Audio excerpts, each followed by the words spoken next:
The ice went right up to the tops of these mountains and 1,000 feet beneath us.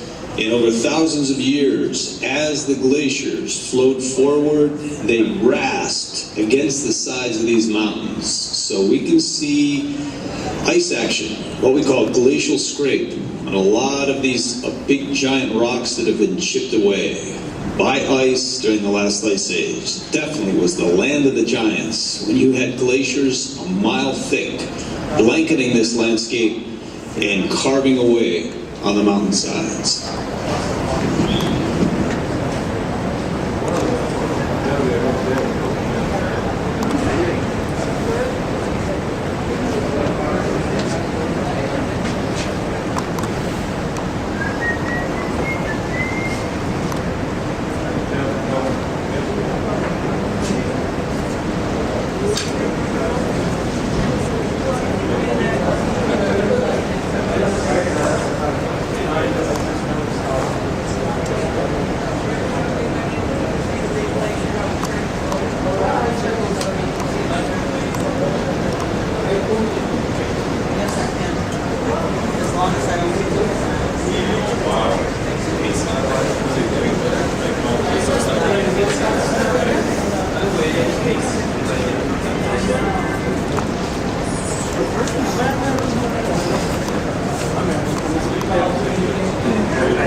Just learn how to spot things. And once you learn how to spot them, then you spot them through the camera.